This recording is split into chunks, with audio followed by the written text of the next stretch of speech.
نحمده ونصلي على رسوله الكريم أما بعد فأعوذ بالله من الشيطان الرجيم بسم الله الرحمن الرحيم ولقد خلقنا الإنسان من صلصال من حمأ مسنون صدق الله مولانا العظيم وبلغنا رسوله النبي الكريم الأمين ونحن على ذلك لمن الشاهدين والشاكرين والحمد لله رب العالمين۔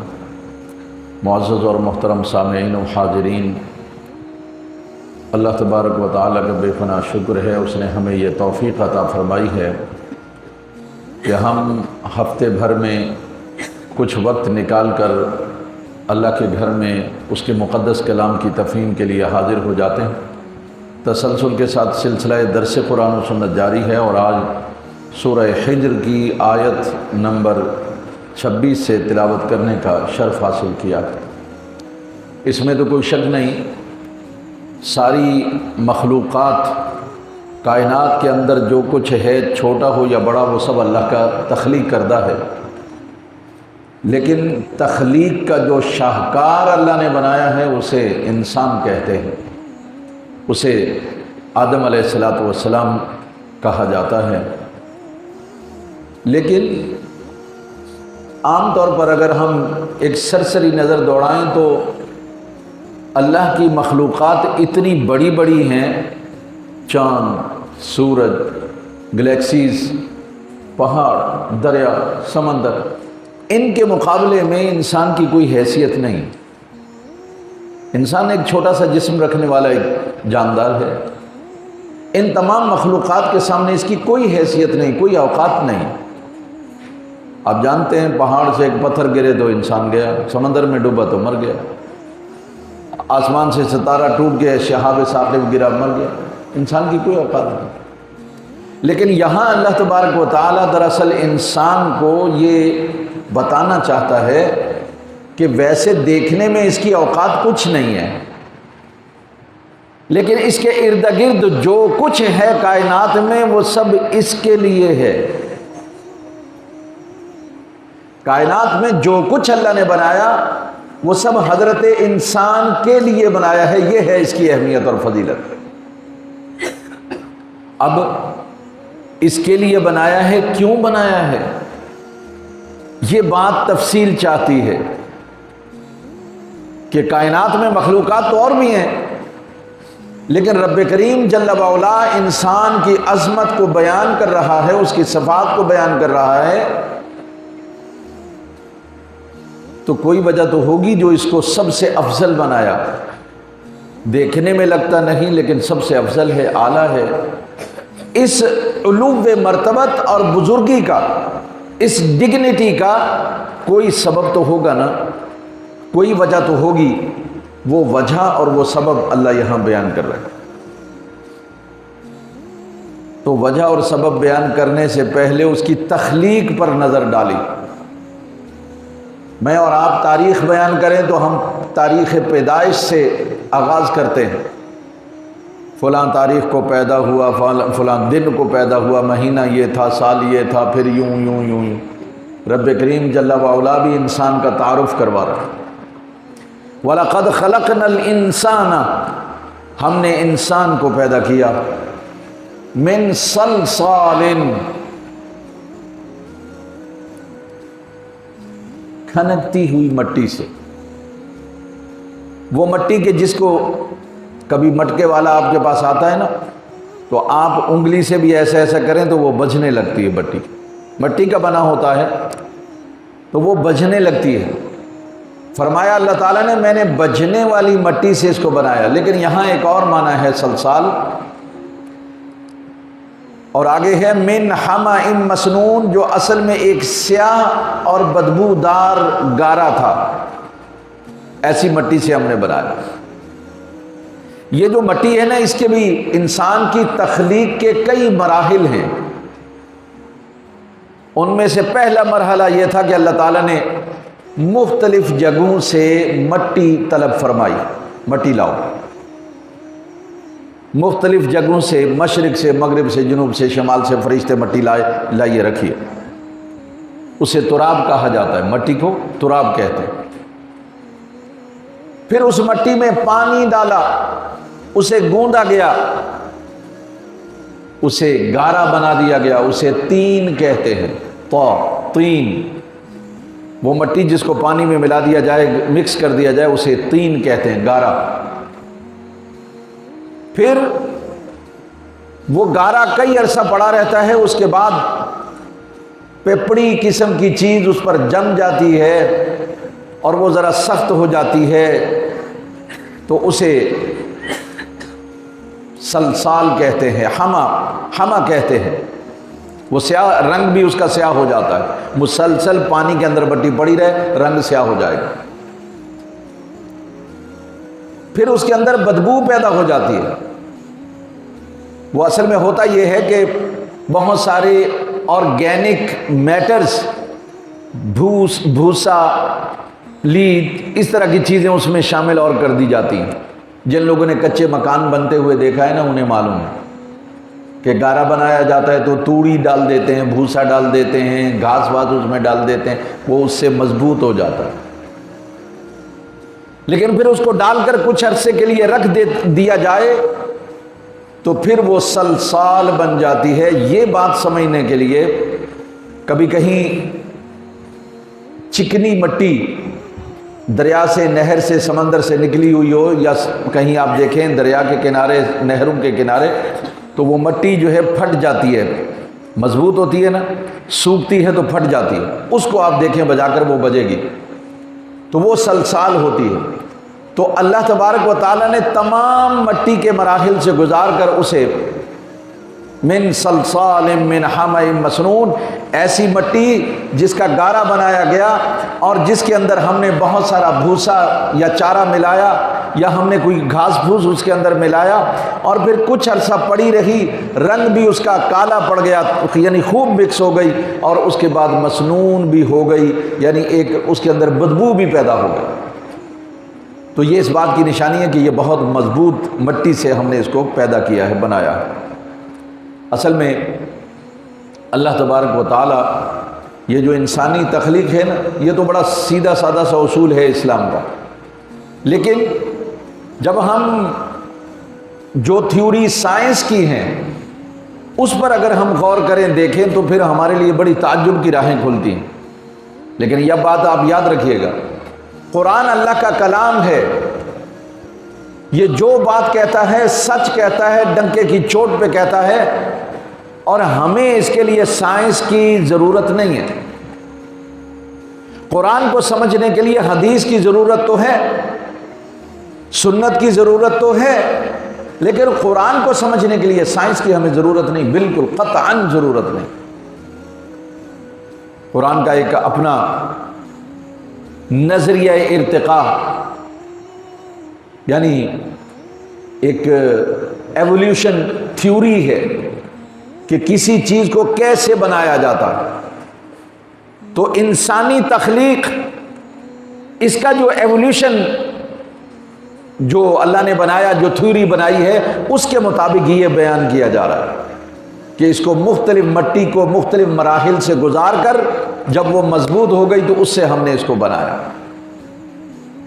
اور سائنس کی تھیوری، اس میں تو آپ دیکھتے ہیں کہ ایلرجی ہوتی ہے یا امیبا ہوتا ہے، وہ پانی کے اوپر ایک طے جم جاتی ہے، کائی جسے کہتے ہیں، اور اس کائی سے پھر نباتات بھی، جماعتات بھی، دونوں اس سے پیدا ہوتے ہیں۔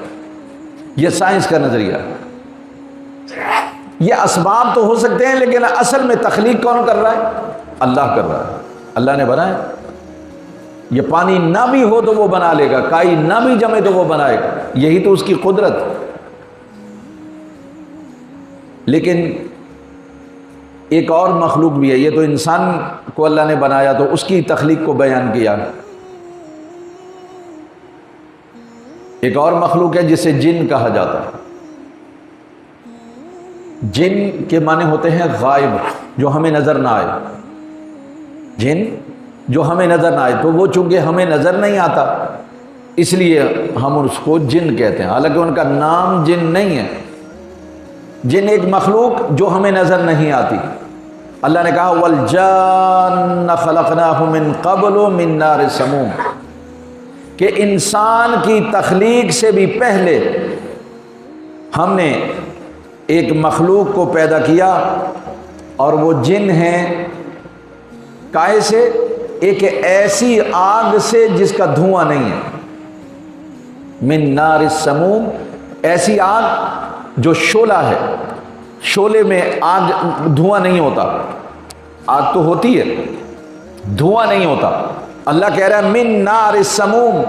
کبھی اگر آپ نے ریگستان کی طرف دیکھا ہو تو آپ کو ہیٹ جھل ملاتی نظر آتی ہے، دھواں نہیں ہوتا، ہیٹ نظر آتی ہے، اور جتنا اس کے قریب ہوتے جائیں گے وہ اتنی زیادہ تپش رکھتی ہے، گرمی رکھتی ہے، جلانے والی ہوتی ہے، لیکن دھواں اس میں نہیں ہوتا۔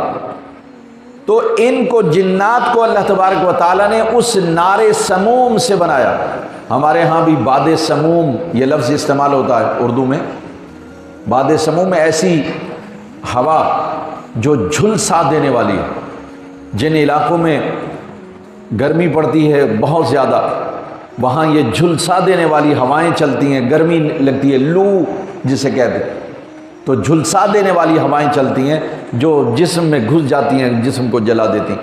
اللہ کہہ رہا ہے کہ نار سموم سے ہم نے جنات کو بنایا، یعنی وہ آگ جس میں کوئی دھواں نہیں، بالکل کھردی صاف ستھری۔ اسی بنیاد پر وہ جن کہ جس کو اللہ تعالیٰ نے عبادت، بندگی، یاد، ذکر اور فکر کے ہزاروں سال بندگی میں گزارنے کے بعد مقام عطا فرمایا کہ وہ فرشتوں کا مصاحب بنا، پھر جنت کا داروغہ بھی بنا، اس کے باوجود اللہ تبارک و تعالیٰ نے اس کو راندہ درگاہ بنایا، تو اس کا ذکر کیا، اس لیے بتایا کہ جنات کو ہم نے کہ ایسے پیدا کیا۔ اور یہ بتانا بھی مقصود تھا کہ شیطان جو ہے وہ جن ہے، فرشتہ نہیں ہے، چونکہ اس کا ذکر فرشتوں کے ساتھ ہوتا ہے، تو کسی کے ذہن میں آ سکتا ہے کہ شاید یہ بھی فرشتہ تھا، تو فرشتہ نہیں تھا۔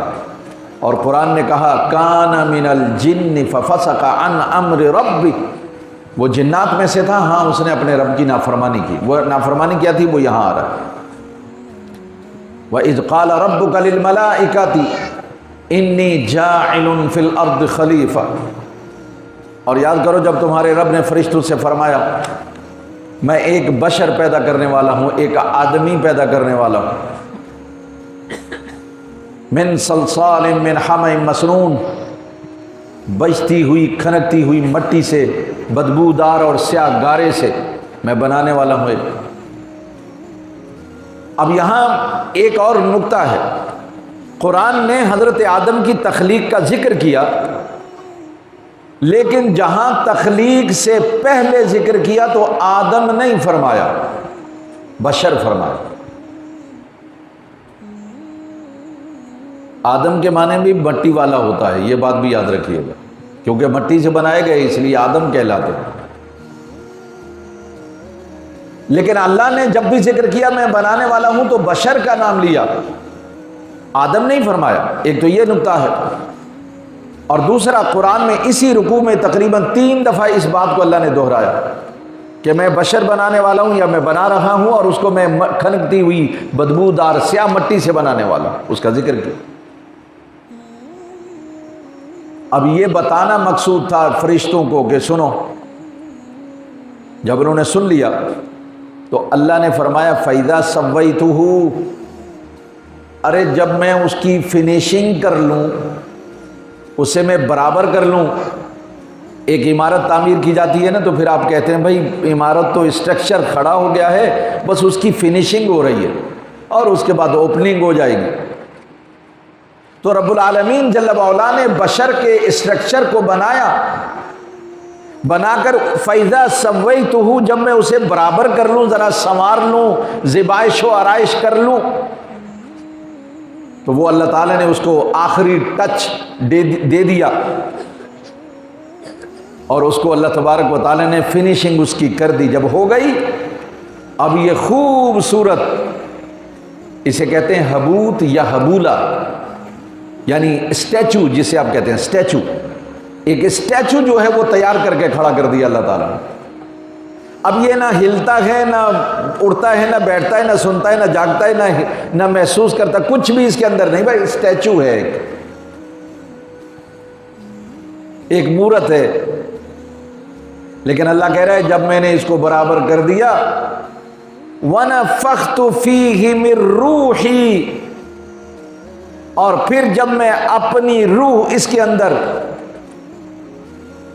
داخل کر دوں، پھونک دوں، فَقَعُوا لَهُ سَاجِدِينَ، او میرے فرشتوں تم سب اسے سجدہ کر دینا۔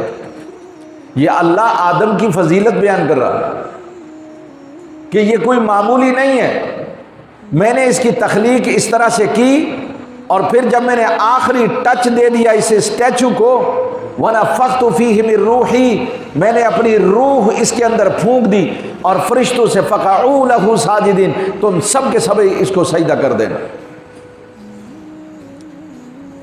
پھر کس نے سجدہ کیا کس نے نہیں کیا وہ تو آگے ہے، لیکن یہاں یہ بات کہ روح اللہ نے جو پھونکی، یہ روح کیا چیز ہے، یہ کیا چیز ہے روح؟ قرآن نے کہا یسألونک عن الروح، یہ آپ سے روح کے بارے میں پوچھتے ہیں، قل الروح من امر ربی، اے محبوب آپ فرمائیے بھائی یہ جو روح ہے نا میرے رب کا حکم ہے بس۔ آج تک سائنس نہیں پہچان سکی اور قیامت تک نہیں پہچان سکے گی روح کیا چیز ہے۔ ہاں علماء نے اس گتھی کو سلجھایا۔ علامہ ثناء اللہ پانی پتی رحمۃ اللہ تعالی علیہ، انہوں نے اپنی تفسیر میں اسی آیت کے تحت روح کی تفصیل بیان کرتے ہوئے فرمایا روح کی دو قسمیں ہیں، ایک روح ہوتی ہے علوی اور ایک ہوتی ہے سفلی۔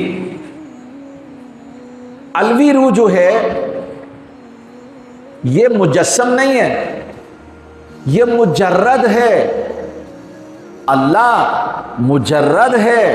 کیا مطلب ہے؟ تو صحیح نظر نہیں آتی، روح ہے نظر نہیں آتی ہے، نہ آ سکتی ہے، یہ اللہ کا حکم ہے، اور اس کا مقام عرش اعظم سے بھی اوپر ہے، وہاں رہتی ہے، اللہ نے رکھی ہے، اللہ کا حکم ہے۔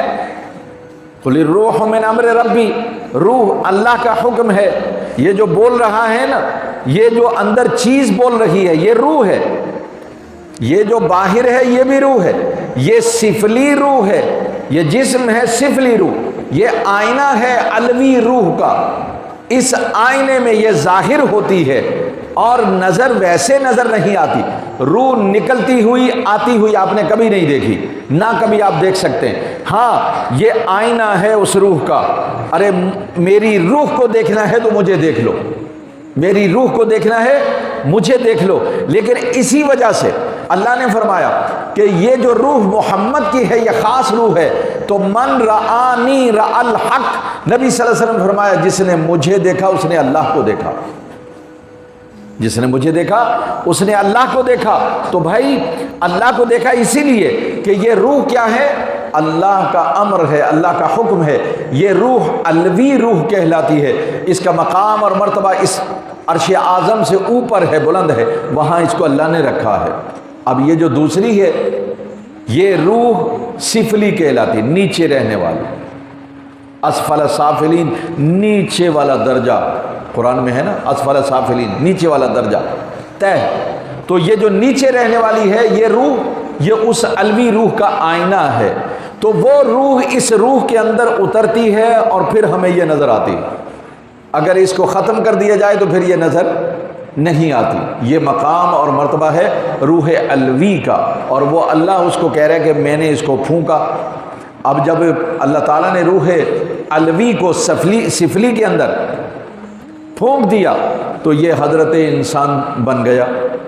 جب یہ حضرت انسان بن گیا، جیسے روح پھونکی وہ تو ایک الگ معاملہ ہے، روح کو اللہ داخل کرنا چاہتا تھا وہ داخل نہیں ہوئی، ادھر سے جائے ادھر سے نکلے، کانوں سے جائے، کیونکہ یہ تو سوراخ تھے، ایسے ہی اسٹیچو بنا ہوا تھا، تو کبھی آنکھوں سے نکل جائے، کبھی منہ سے، کبھی ادھر سے کبھی ادھر سے، تو کہاں یا اللہ اس میں نہیں جاتی، اس میں اندھیرا ہے۔ اللہ تعالیٰ نے فرمایا بھائی ایک مقررہ وقت تک تجھے اس میں رکھوں گا، اپنا کام کر، تیری ڈیوٹی ہے، اور اس کے بعد پھر میں ایک وقت معین پر اس میں سے تجھے نکال لوں گا واپس۔ بس وہ سسٹم چلا آ رہا ہے جب تک اللہ نے رکھا ہے، اس میں جو ہے 2 مہینے، اس میں 6 مہینے، اس میں 6 سال، اس میں 60 سال، اس میں 160 سال، بس اس کے بعد اس کو نکال لیا جاتا ہے اور چلی جائے۔ یہ اللہ تعالیٰ نے اس کی ڈیوٹی ہے۔ لیکن جب اللہ تعالیٰ نے فرمایا فَقَعُوا لَهُ سَاجِدِينَ، جب میں اس میں روح پھونک دوں تو تم سب کے سب سجدے میں گر پڑنا اس کے سامنے۔ اب اگر سجدہ آدم علیہ السلام کے لیے تھا تو بھائی کوئی بات نہیں، سجدہ تعظیمی تھا، حکم کس کا ہے؟ اللہ کا ہے۔ اللہ کہے کہ سجدہ کرو آدم کو تو کرنا ہے، اللہ حکم، ہم حکم کے پابند ہیں، آدم کے نہیں۔ اللہ کا حکم ہے سجدہ کرو، کریں گے۔ اللہ نے کہا اقصیٰ کی طرف، مسجد اقصیٰ کی طرف منہ کر کے نماز پڑھو، ادھر کر کے منہ کر کے نماز پڑھے۔ اللہ نے کہا نہیں بھائی حرم کی طرف منہ کر کے نماز پڑھو، اب ہم ادھر منہ کر کے نماز پڑھتے ہیں۔ تو بات کعبے کی نہیں ہے، بات قبلے کی نہیں ہے، بات اللہ کے حکم کی ہے۔ ہم اللہ کے حکم کے پابند ہیں، وہ جدھر کہے گا ہم ادھر منہ کر کے نماز پڑھیں گے۔ اس نے آخر میں آخری نبی پر یہ کہہ دیا بھائی ادھر کر کے منہ کر کے نماز پڑھو، تو ہم یہاں پر پڑھتے ہیں۔ اب جب اللہ تعالیٰ نے آدم علیہ السلام سے یہ سجدہ کروا لیا، لیکن اس سے پہلے کی نشست ہوئی تھی جس کا ذکر پہلے پارے میں اللہ تعالیٰ نے، وہ اس سے بھی پہلے کی بات ہے، لیکن آدم علیہ السلام سے یہ پہلے لیا گیا۔ پوچھا گیا اچھا بھائی اگر تم سچے ہو تو پھر یہ چیزوں کے اشیاء کے نام تو بتاؤ۔ علم کے سوال کیے اللہ تعالیٰ نے۔ وَعَلَّمَ آدَمَ الْأَسْمَاءَ كُلَّهَا ثُمَّ عَرَضَهُمْ عَلَى الْمَلَائِكَةِ فَقَالَ أَنبِئُونِي بِأَسْمَاءِ هَؤُلَاءِ إِن كُنتُمْ صَادِقِينَ۔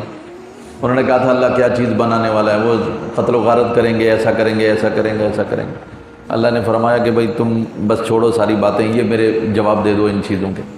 جواب نہیں دے سکے تو پھر کہنے لگے قالوا لا علم لنا الا ما علمتنا انك انت العلیم الحکیم۔ اے اللہ ہم نہیں جانتے، جو تو نے سکھایا اتنا ہی جانتے ہیں، یہ باتیں تو ہمیں نہیں معلوم، جو تو نے سکھایا وہی ہمیں معلوم ہے۔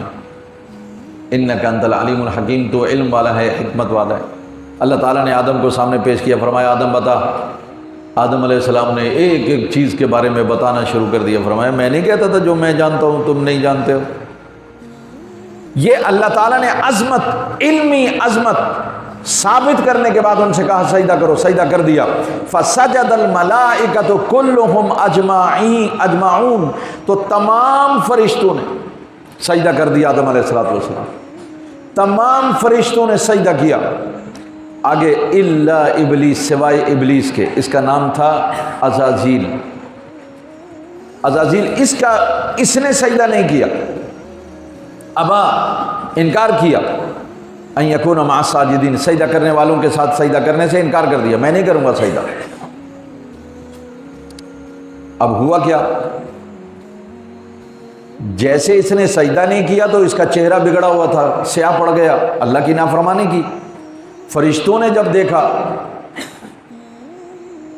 کہ سجدہ کرنے کے بعد ہم نے کیا سجدہ تو چہرے چمک رہے ہیں، اور اس نے سجدہ نہیں کیا، کالا ہو گیا، بطور شکر انہوں نے دوسرا سجدہ بھی کر دیا کہ مالک تیرا شکر ہے کہ ہم اس کے ساتھ نہیں ہیں، اس نے انکار کیا، اس کا چہرہ بگڑ گیا، ہم نے سجدہ کیا، شکر ہے تو نے توفیق دے دی۔ تو نماز میں 2 سجدے اس لیے کیے جاتے ہیں۔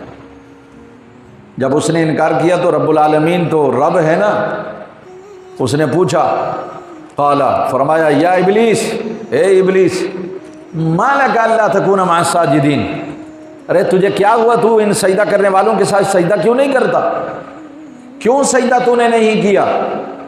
ان سب نے سجدہ کیا، تو نے سجدہ کیوں نہیں کیا؟ اب اس نے جواب دیا، قالا، کہنے لگا، لم اکن لاسجد لبشر، اس بشر کو میں سجدہ کیسے کر سکتا ہوں؟ خلقتہ من صلصال من حمأ مسنون، کھنکتی ہوئی بدبودار سیاہ مٹی سے اس کو تو نے بنایا، اس کو میں سجدہ کروں گا؟ جبکہ دوسری جگہ قرآن میں اس نے کہا خلقتہ من طین خلقتنی من نار، تو نے مجھے آگ سے پیدا کیا، وخلقتہ من طین، اور اس کو گارے سے بنایا تو نے، تو گارا تو نیچے رہتا ہے اور آگ بلند ہوتی ہے، میں اس سے اعلیٰ ہوں، افضل ہوں، میں اعلیٰ اور افضل ہو کر اس کو میں سجدہ کیوں کروں؟ بڑی بات تھی اللہ کے سامنے، یہ اس نے جرت کے ساتھ یہ بات کی۔ رب العالمین جل وعلا کا تحمل، بردباری اور اس کا جو صبر ہے وہ صرف رب ہی کر سکتا۔ میں اور آپ ہوں تو معمولی سی اپنی نافرمانی پر اپنے ہی بچے کا وہ حال کرتے ہیں کہ تو اگر شیطان ہمارے سامنے ہو، ہماری نافرمانی کرے تو آپ جانتے کہ ہم اس کا کیا حشر کریں گے۔ لیکن نجا اس کی تحمل پر بے ڈھب ہے پکڑ اس کی، یعنی اس کے تحمل پر نہیں جا کے تمہیں فوری نہیں پکڑتا، بے ڈھب ہے پکڑ اس کی، یعنی جب اس کو پکڑنا ہوتا ہے تو پھر وہ اسباب اور یہ وہ نہیں، اسی وقت پکڑ لیتا۔ لیکن اگر اس نے مہلت دی ہے تو ہمیں اس کا شکر ادا کرنا ہے۔ تو جب شیطان نے یہ بات کہی تو اللہ تعالیٰ نے فرمایا فاخرج منہا فإنک رجیم، نکل جا یہاں جنت سے، جنت میں تھا اس وقت، یہ کہا نکل جا یہاں سے، تو مردود ہو گیا ہے۔ وَإِنَّ عَلَيْكَ اللَّعْنَةَ إِلَىٰ يَوْمِ الدِّينِ، اور قیامت کے دن تک، فیصلے کے دن تک تجھ پر لعنت رہے گی، یعنی میری رحمت سے تو ہمیشہ محروم رہے گا۔ لعنت کا مطلب محروم ہونا اللہ کی رحمت سے۔ کسی مومن پر، مسلمان پر ذاتی طور پر نام لے کر لعنت کرنا حرام ہے۔ یوں تو کہا جا سکتا ہے چوروں پر اللہ کی لعنت، جھوٹوں پر اللہ کی لعنت، لیکن میں اس کا نام لے کر اگر کہوں کہ اس پر اللہ کی لعنت تو یہ لعنت بھیجنا منع ہے، حرام ہے۔ مومن پر لعنت نہیں بھیجی جا سکتی، یہ بات یاد رکھیے، بڑے بڑے علماء کا فتویٰ۔ فقیہ ابو اللیث سمرقندی حنفی رحمۃ اللہ تعالی علیہ، 4 صدی ہجری کے سب سے بڑا حنفی عالم، انہوں نے لکھا کہ فتاوی سمرقند میں کہ مومن پر لعنت نہیں بھیجی جا سکتی۔ بہرحال فرمایا تجھ پر لعنت ہے، اب یہ اللہ کہہ رہا ہے کہ تجھ پر یہ لعنت ہے، قیامت تک رہے گی۔ تو اس نے بھی آگے سے یہ کہا، قال، کہنے لگا، رب، اے میرے رب، فانذرنی الی یوم یبعثون، اے اللہ مجھے تو مہلت دے دے اس دن تک کہ جب تک وہ اٹھائے جائیں، یعنی قیامت میں انسان مرے گا پھر سارے کے سارے لوگ اٹھائے جائیں گے، تب تک کے لیے مجھے مہلت دے دے۔ اب یہ مہلت کیا ہے پہلے تو آپ یاد رکھیں، جنات کو اللہ تعالیٰ نے جو عمر اور زندگی عطا فرمائی ہے وہ انسانوں سے زیادہ ہے، 1000 سال، 900 سال، 700 سال، یعنی سینکڑوں سال وہ جیتے ہیں۔ لیکن یہ بات اپنے ذہن میں رکھیں، ایک جن ایسا ہے جسے عزازیل کہا جاتا ہے، اللہ نے اس کو وعدہ دے دیا ہے کہ تجھے میں قیامت کے قائم ہونے تک میں زندہ رکھوں گا، موت نہیں دوں گا۔ بس وہ ایک ہے جو ابھی تک زندہ ہے، قیامت تک زندہ رہے گا، قیامت کے بعد بھی اس کو پھر اللہ تعالیٰ جو چاہے گا اس کا حشر کرے گا، لیکن اس کو مارے گا نہیں، اس سے اللہ نے یہ وعدہ کر لیا۔ باقی سارے جنات 1000 سال بھی اگر جئیں گے تب بھی وہ مر جاتے ہیں، تب بھی کیا ہوتا ہے؟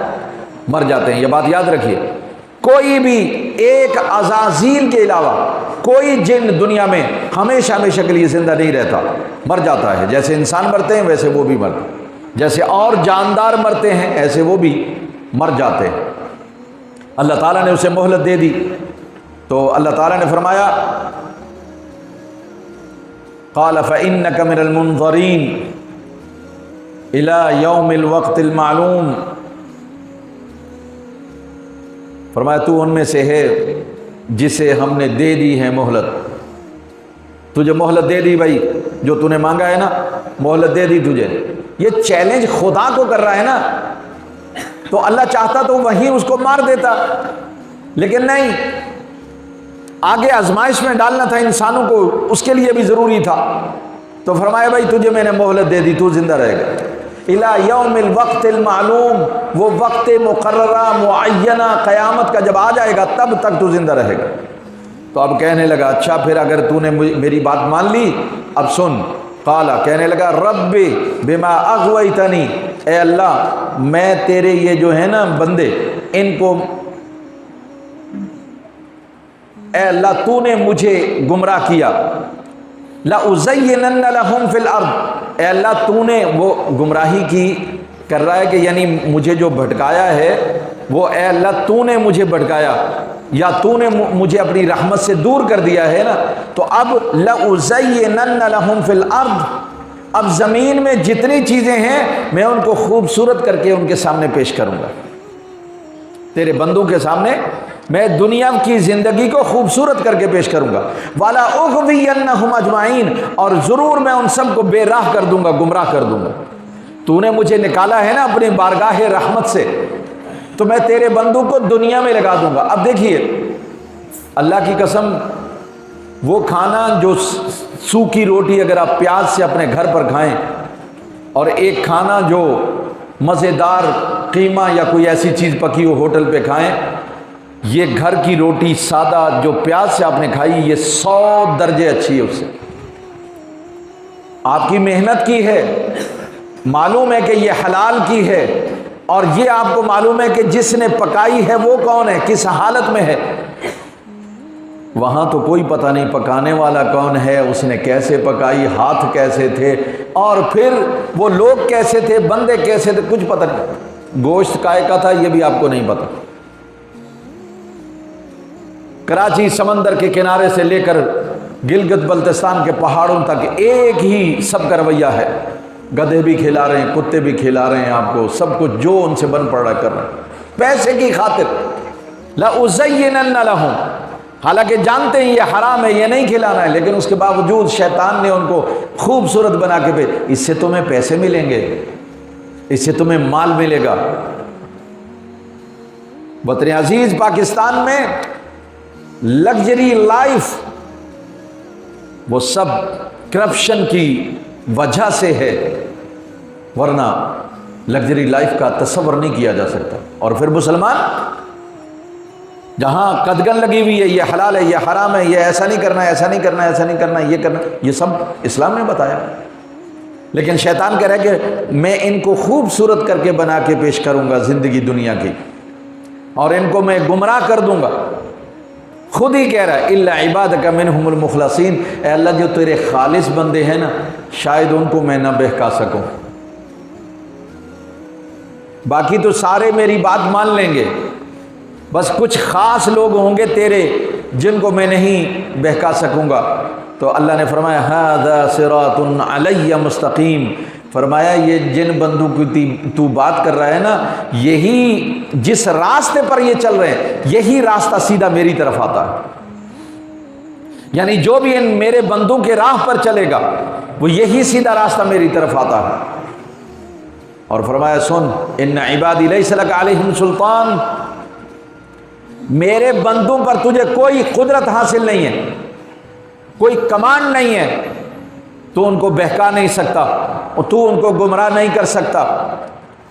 الا من اتبعک من الغاوین، ہاں ان گمراہوں کے علاوہ جو تیرے ساتھ دیں گے، یعنی پہلے سے ہی گمراہ ہوں گے، دل میں لالچ ہوگی، ہرس ہوگی، ہوس ہوگی، وہ تیرا ساتھ ضرور دیں گے، اور جن کے دل خالص اللہ کے نور سے منور ہوں گے وہ کبھی تیرا ساتھ نہیں دیں گے۔ اور یاد رکھ جو تیری اتباع کریں گے، تیری پیروی کریں گے، تیرے پیچھے چلیں گے، وَإِنَّ جَهَنَّمَ لَمَوْعِدُهُمْ أَجْمَعِينَ، ان سب کو میں وعدہ کرتا ہوں جہنم کا کہ ان کو جہنم میں داخل کروں۔ جو بھی تیری اتباع کرے گا، جو بھی تیری پیروی کرے گا، جو بھی تیری بات مانے گا، جو بھی تیرے پیچھے چلے گا، میں اس کو تجھے تو جہنم میں داخل کروں گا، تیرے ساتھ ساتھ ان کو بھی جہنم میں داخل کر دوں گا۔ فرمایا لہا سبعۃ ابواب، جہنم کے 7 دروازے ہیں، لکل باب منہم جزء مقسوم، ہر گروہ کے لیے میں نے یہ دروازہ ایک مقرر کر رکھا ہے، ایک سے چور جائیں گے، ایک سے ڈاکو جائیں گے، ملک کو لوٹنے والے جائیں گے، اور زنا والے جائیں گے، شراب پینے والے جائیں گے، ہر کسی کے لیے الگ دروازہ میں نے بنا رکھا، لکل باب منہم جزء مقسوم، سب کے لیے میں نے مقرر کر دیا کس کو کس دروازے سے جانا، بالکل ایسے جیسے جنت کے دروازے ہیں تو اللہ نے مقرر کر رکھا ہے روزے دار اس میں سے جائیں گے، باب الریان سے روزے دار جائیں گے، اور دروازوں کے بھی نام ہیں، اور اسی میں سے مختلف اعمال صالحہ انجام دینے والے وہاں سے داخل ہوں گے۔ تو فرمایا جہنم کے دروازے بھی ہم نے تقسیم کر دی، جو جو جرم کریں گے ان کے جرم کے مطابق ہم ضرور ان کو جہنم میں داخل کریں گے۔ لیکن قرآن کا ایک بہت ہی ایک سمجھے کہ فوری متوازن اور ایک تقابل، جسے فوری تقابل آپ کہہ سکتے ہیں، سملٹیشن ہوتی ہے، کنٹراسٹ، وہ اللہ تعالیٰ نے بنایا۔ یعنی کفار کا ذکر کیا، شیطان کا ذکر کیا، جہنم کا ذکر کیا، تو فوری توازن کے لیے اللہ تعالیٰ نے فوراً جنت کا بھی ذکر کر دیا، متقیوں کا بھی ذکر کر دیا۔ ان المتقین فی جنات وعیون، بے شک یہ جو اللہ سے ڈرنے والے ہیں، متقی ہیں، پرہیزگار ہیں، نیک ہیں، صالح ہیں، وہ تو جنت میں ہوں گے، باغوں میں ہوں گے، عیون، اور وہاں چشمے ہوں گے، اور ان سے کہا جائے گا ادخلوہا، ارے اس میں داخل ہو جاؤ، بے سلام، سلامتی کے ساتھ، آمینین، امان کے ساتھ، ہمیشہ اس میں رہیں گے۔ ادخلوہا بسلام آمینین، سلامتی اور امن کے ساتھ اس میں داخل ہو جاؤ۔ وہاں جہنمیوں کا ذکر، یہاں جنتیوں کا ذکر، اور سلام کے ایک معنی اور بھی ہیں۔ فرشتے دروازے پر کھڑے ہوں گے، جو بھی جنتی اندر داخل ہونے لگے گا سلوٹ مارے گا، کہے گا السلام علیکم، تشریف لائیے۔ یہ ادخلوہا بسلام آمینین، اور ساتھ میں دعا دے گا، امن سے رہو، سلامتی سے رہو، ہمیشہ رہو، خدا تمہیں خوش رکھے۔ یہ فرشتے دعائیں کر۔ وَنَزَعْنَا مَا فِي صُدُورِهِم مِّنْ غِلٍّ إِخْوَانًا عَلَىٰ سُرُرٍ مُتَقَابِلِينَ۔ یہ ایک اور بڑی عظیم بات ہے۔ دنیا میں کوئی کتنا متقی، پرہیزگار، نیک، صالح آدمی ہو، ذہن میں جھل کپٹ تو آ ہی جاتی ہے، دل میں ناراضگی اور غصہ تو ہو ہی جاتا ہے، لوگوں سے ناراضگی ہو جاتی ہے، اور انسان ایک دوسرے سے دل میں بغض رکھ لیتا ہے، کینہ رکھ لیتا ہے، حسد آ جاتا ہے۔ یہ انسان ہے، یہ ہوگا، یہ فطری چیزیں ہیں، آئیں گی، ان سے مقابلہ کرنے کا نام دین ہے۔ حسد آئے گا، مگر آپ نے حسد پر قابو پانا ہے، اس پر عمل نہیں کرنا۔ بغض پیدا ہوگا، لیکن کسی کو نقصان نہیں دینا۔ کینہ آئے گا، مگر کینے کو محبت سے بدل ڈالو، کینہ پر عمل نہیں کرنا۔ فرمایا جو لوگ مومن ہیں، ان کے دلوں میں دنیا میں اگر کدورت تھی، نفرت تھی، تعصب تھا، حسد تھا، بغض تھا، تو جب قیامت میں جنت میں داخل کرنے لگیں گے تو اللہ ان کے دلوں کو اس چیز سے صاف کر دے گا۔ من غل اخوانا، سب کے کینے اللہ تعالیٰ صاف کر کے، دھو کے، ستھرا کر کے، اخواناً، بھائی بھائی بنا دے گا سب کو، علی سرر متقابلین، آمنے سامنے تختوں پر بٹھا دے گا۔ وہ اس کو مبارکباد دے رہے ہوں گے، وہ اس کو مبارکباد دے رہے ہیں، آمنے سامنے جنت میں بٹھا دے گا۔ جب یہ آیت اتری، حضرت علی رضی اللہ تعالی عنہ نے یہ فرمایا، ان اکون انا و عثمان و طلحہ و زبیر، آپ نے فرمایا میرا، عثمان، طلحہ اور زبیر کا معاملہ ایسا ہی ہے، یعنی آج ہمیں آپس میں تھوڑی تھوڑی شکر رنجی ہے، لیکن کل قیامت میں اللہ ہمارے دلوں کو صاف کر کے ہمیں آمنے سامنے بٹھا دے گا۔ لا یمسہم فیہا نصب، جنت میں انہیں کوئی تکلیف نہیں پہنچے گی، وما ہم منہا بمخرجین، اور نہ ہی وہ وہاں سے نکالے جائیں گے، نہ تو ان کو کوئی تکلیف پہنچے گی۔ یہاں دنیا میں آپ لیٹ جائیں، 2 گھنٹے لیٹیں تو آپ کو تکلیف شروع ہو جاتی ہے، بیٹھے رہیں 2 گھنٹے بیٹھیں، اس کے بعد آپ کو اٹھنا لازم ہے، تکلیف ہوگی۔ اللہ کہہ رہا ہے کہ لا یمسہم فیہا نصب، کوئی تکلیف نہیں ہوگی، ایک دن نہیں، صدیاں گزر جائیں گی بیٹھے بیٹھے، آپ بیٹھے رہیں مزے سے۔ وہ جو نقاہت، وہ جو کمزوری، وہ جو تکلیفیں ہیں، وہ دنیا میں ہیں، وہاں نہیں ہوں گی۔ وما ہم منہا بمخرجین، سب سے بڑا انعام یہ ہے ان نعمتوں سے انہیں نکالا نہیں جائے گا، وہیں رہیں گے وہ، بس یہ سب سے بڑا انعام ہے۔ تو اللہ سے یہ دعا ہے کہ رب العالمین اپنے متقی پرہیزگار نیک اور صالح بندوں میں ہمیں شامل فرمائے، اور اللہ تبارک و تعالی رسول اللہ صلی اللہ علیہ وسلم کی سچی اور پکی محبت عطا فرمائے۔ الحمدللہ رب العالمین والصلاة والسلام